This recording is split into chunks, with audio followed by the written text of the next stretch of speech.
नाटक की परिभाषा देते हुए उसके तत्वों पर प्रकाश डालिए। तो आइए समझने का प्रयास करते हैं। नाटक किसे कहते हैं और उसके तत्व कौन कौन से होते हैं। नाटक शब्द नट धातु से बना है, जिसका अर्थ होता है अभिनय। इस प्रकार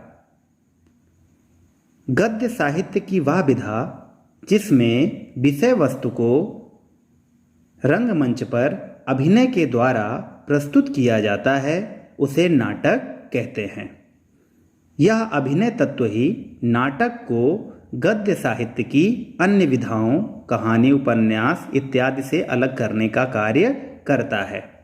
अन्य विधाओं में कथा वस्तु को या विषय वस्तु को अभिनय की दृष्टि से प्रस्तुत नहीं किया जाता है, किंतु नाटक में कथा वस्तु या विषय वस्तु को अभिनय की दृष्टि से प्रस्तुत किया जाता है। अर्थात कि जो भी नाटक में कहानी या विषय प्रस्तुत किया जाएगा वह रंगमंच पर देखने योग्य भी होना चाहिए। तो इस प्रकार नाटक गद्य साहित्य की वह विधा है जिसमें विषय वस्तु को रंगमंच पर अभिनय के द्वारा प्रस्तुत किया जाता है। अब नाटक के तत्व कौन कौन से होते हैं। तो नाटक के प्रमुख रूप से 6 तत्व होते हैं। पहला कथा वस्तु, दूसरा पात्र, तीसरा संवाद, चौथा उद्देश्य, पांचवा अभिनय और छठवां संकलन त्रय। कथा वस्तु से तात्पर्य है नाटक के भीतर प्रस्तुत की गई बात, जिस कथ्य को नाटक के अंतर्गत प्रस्तुत किया जाता है उसे ही कथा वस्तु कहते हैं। कथा वस्तु के प्रमुख रूप से 2 भेद होते हैं, आधिकारिक और प्रासंगिक। आधिकारिक कथा वस्तु का संबंध उस कथा वस्तु से होता है जो नाटक में शुरू से लेकर अंत तक प्रमुख रूप से विद्यमान रहती है। प्रासंगिक कथा वस्तु से तात्पर्य है जो नाटक के बीच में आए और थोड़ी देर के बाद समाप्त हो जाए। दूसरा तत्व है पात्र। नाटक में कथा वस्तु को या कही गई बात को आगे बढ़ाने वाले जो तत्व होते हैं वो पात्र के अंतर्गत आते हैं।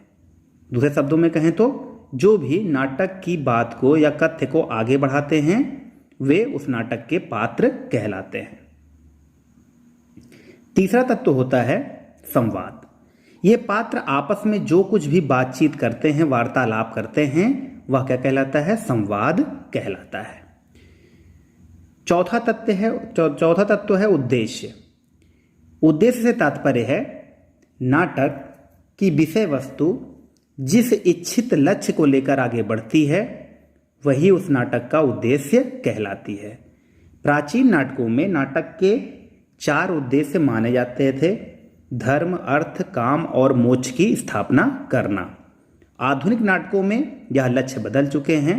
नाटककार अपनी इच्छा के अनुसार जिस भी विचार को प्रस्तुत करना चाहता है वह उस नाटक का उद्देश्य बन जाता है। 5वां तत्व होता है अभिनय। जैसा कि हमने शुरू में ही कहा, यह नाटक का प्राण तत्व होता है। अर्थात अभिनय ही वह तत्व है जो नाटक को नाटक बनाने का कार्य करता है। नहीं तो यह गद्य साहित्य की अन्य विधाओं के अंतर्गत गिना जाएगा, चाहे वो कहानी, उपन्यास, कुछ भी कह सकते हैं आप। लेकिन चूंकि इसमें अभिनय तत्व प्रमुख होता है, अभिनय तत्व को केंद्र में रखकर ही यह विधा अस्तित्व में आती है, इसलिए यह इसका सबसे महत्वपूर्ण तत्व होता है। पूरी की पूरी कथा वस्तु, चरित्र, उसके उद्देश्य अभिनय के द्वारा ही प्रकट होते हैं। इस प्रकार अभिनय वह तत्व है जो नाटक को नाटक बनाने का कार्य करता है। यह अभिनय प्रमुख रूप से 4 प्रकार का होता है: आंगिक, वाचिक, आहार्य और सात्विक।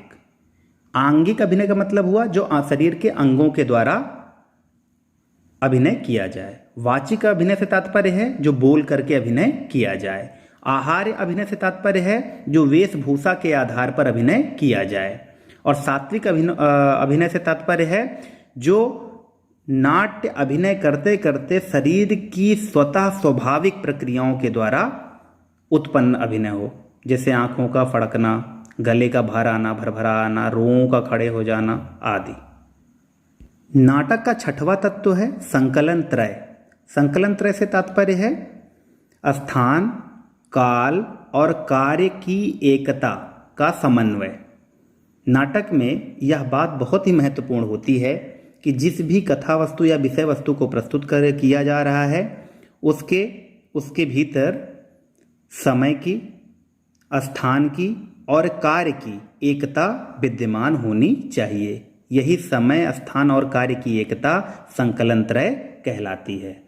तो यह एक बहुत संक्षिप्त विवरण है नाटक का कि नाटक किसे कहते हैं, नाटक के तत्व कौन कौन से होते हैं। बहुत बहुत धन्यवाद।